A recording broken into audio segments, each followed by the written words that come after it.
And now fourth functional group is carboxylic acid. What?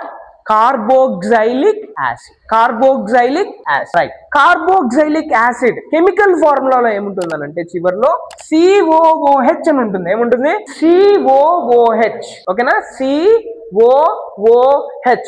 OH means ఏంటి? OH అంటే మనకు తెలుసు. OH అని అంటే హైడ్రాక్సైడ్ కదా, గుర్తుందా? OH అంటే మనం యాసిడ్స్ అండ్ బేసిస్ సాల్ట్స్ లో and chemical reactions and equations మనం నేర్చుకున్నాం.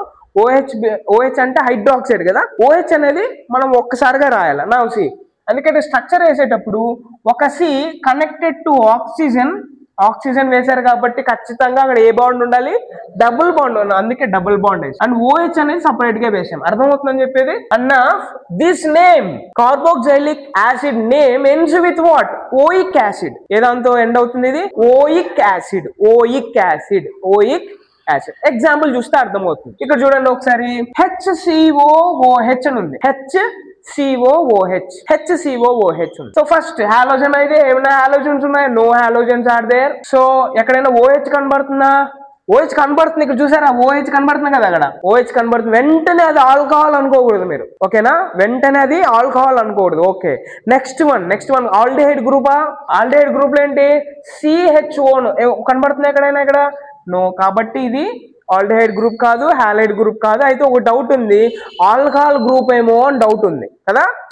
And we know that COOH అనే స్ట్రక్చర్ ఎక్కడ కనబడుతుంది? ఇక్కడ COOH అనే స్ట్రక్చర్ కనబడుతుంది. కాబట్టి ఇది ఆల్కహాల్ గ్రూప్ కాదు. ఓకేనా? This belongs to what?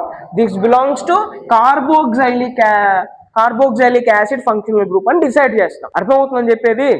మీరు వెంటనే OH ఇది ఒక్కటే చూడకూడదు అనమాట. మొత్తం కెమికల్ ఫార్ములా మొత్తం చూసి you have to decide whether it may belong to alcohol or carboxylic acid. So now see how many carbons are there? One carbon. Two carbon. One carbon. So one means the name should start with what? Meth. And end name ending should em rayali. అందుకే మిథెనోయిక్ acid అని రాస్తారు. అర్థమవుతుందా? మిథెనోయిక్ acid. ఇంకొక example ఇక్కడ చూడండి. CH3COOH అని ఉంది. COOH అని ఉంటే ఏంటి? It belongs to carboxylic acid అన్నా. ఈ టోటల్ ఫార్ములాలో చివరిలో మనం కళ్ళు మూసుకొని రాయొచ్చు ఓయిక్ యాసిడ్ అని రాసేస్తాం. అయితే how many carbons are there? 1 2 carbons ఉన్నాయి. 2 కార్బన్స్ అంటే అర్థం ఏంటి? Eth, right? కాబట్టి ఇది ఇథెనోయిక్ యాసిడ్. అర్థమవుతుంది చెప్పేది. Ethanoic acid. అర్థమవుతుందా ఎలా రాయాలో? Okay. So final functional group is ketone. Ketone అనే ఈ ఫంక్షనల్ గ్రూప్ లో ఎలా వస్తుంది అంటే కెమికల్ ఫార్ములాలో CO అని వస్తుంది. ఏమొస్తుంది? CO అనేది వస్తుంది. CO. 1 carbon is attached to 1 oxygen. Yeah. The name end with 1. Or own ఎలాగైనా పలుకుతారు అనమాట. ONE అని చివరిలో వస్తుంది. For example let us see this. CH3CO వెంటనే పెద్ద కెమికల్ ఫార్ములా చూసిన తర్వాత టెన్షన్ పడకూడదు. ఏంటి ఇంత పెద్దగా ఇచ్చారు అని టెన్షన్ పడకూడదు. ఫస్ట్ నుంచి రావాలి. హాలోజన్స్ ఉన్నాయా? ఇది హాలోజన్ లేదు. పోనీ OH అయినా కనబడుతుందా? అది కూడా లేదు. CHO అయినా కనబడుతుందా? అది కూడా లేదు. COOH కనబడుతుందా? నో. CO అని కనబడుతుందా? CO అని కనబడుతుంటే then it belongs to what? Means it belongs to ketone.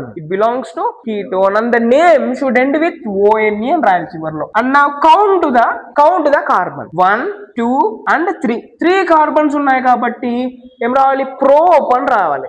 అందుకే ప్రోపెనోన్ అని రాసాం. అర్థమవుతుంది చెప్పేది. ఎలా రాసాము? ప్రోపెనోన్. ఇంకొక ఎగ్జాంపుల్ చూద్దాం. Let us see this. CH3CO C2H5 చాలా పెద్ద ఫార్ములా, రైట్? అన్ని ఫంక్షనల్ గ్రూప్స్ ని కంపేర్ చేసుకుంటూ వస్తారు. Okay. Now we are seeing that there is CO అని వచ్చింది కాబట్టి it belongs to ketone. And at the end we have to write ONE అని రాయాలి. అన్న స్టార్టింగ్ లో ఏం రాయాలి? How many carbons are there here? Just count 1 2 3 4 carbons are there. Then we have to write butanone అని రాయాలి. ఏం రాయాలి? బ్యూటెనాన్ అని రాయాలి. అందరికి అర్థమైందా functional group? So this is the functional group. And for example, if anybody ఆస్ what is the use of functional group, ఇది నేర్చుకోవడం వల్ల యూజ్ ఏంటి అనే క్వశ్చన్ అడిగితే, ఒకవేళ అడిగితే ఎవరైనా, there are so many uses are there. ఈ ఫంక్షనల్ గ్రూప్స్ నేర్చుకోవడం వల్ల ఊరికే కాదు నేర్చుకునేది, there are so many uses. For example, alcohols are used as a solvents గా యూజ్ చేస్తారు. And it is used as a fuel, ఒక ఫ్యూయల్ లాగా యూజ్ చేస్తారు. ఏంటి? Alcohols. And if you take acetic acid కనబడుతున్నాయి ఇక్కడ, carboxylic acid CH3 COOH, that is used as a acid గా use చేస్తారు. అండ్ సోప్స్ లో ఫుడ్ ఇండస్ట్రీ ఉంది కదా, ఫుడ్ ఇండస్ట్రీలో ఒక యాసిడ్ గా యూజ్ చేసేది ఏంటంటే కార్బోక్సిలిక్ యాసిడ్ యూజ్ చేస్తారు. And now if anybody ask what is the use of aldehyde group అనే ఒక క్వశ్చన్ అడిగితే, ఆల్డిహైడ్స్ వల్ల యూజ్ ఏంటంటే it is used for making plastics make చేయడానికి యూజ్ చేస్తారు. And it is used for preservatives also. ఒక ఏదైనా ఐటమ్ నిలువ ఉండటానికి యూజ్ అయ్యేది ఏంటి అని అంటే ఆల్డిహైడ్ యూజ్ చేస్తారు. అర్థమవుతుందా? ఇంకోటి ఏంటి? కీటోన్ ఉంది కదా, ketone. And this is used for what means, this is used for nail polish. తెలుసు కదా నెయిల్ పాలిష్, అందరికి తెలుసా నెయిల్ పాలిష్? ఓకే, సో ఆ నెయిల్ పాలిష్ లో యూజ్ చేసేది ఏంటంటే కీటోన్ యూజ్ చేస్తారు nail polishes, right? And so many are there. And for example, if you take halide group ఎందుకు యూజ్ చేస్తారంటే, and this is used for halide group is used for making PVC pipes తెలుసు కదా, PVC. And for refrigerators లో use చేస్తారు. And for making medicines also. ఇన్ని uses ఉన్నాయి ఈ functional groups వల్ల. ఈ ఫంక్షనల్ గ్రూప్స్ నేర్చుకోవడం వల్ల వన్ కెన్ డూ ఫార్మసీ అని తెలుసు కదా. సో ఆ ఫార్మసీలో ఉండేది ఇవే. సో కాబట్టి ఎవరైతే నీట్ గా ఇవి నేర్చుకుంటారో they can become or they can sit on the highest position, right? అందరికి అర్థమైందా ఫంక్షనల్ గ్రూప్స్ అర్థమైందా? Functional groups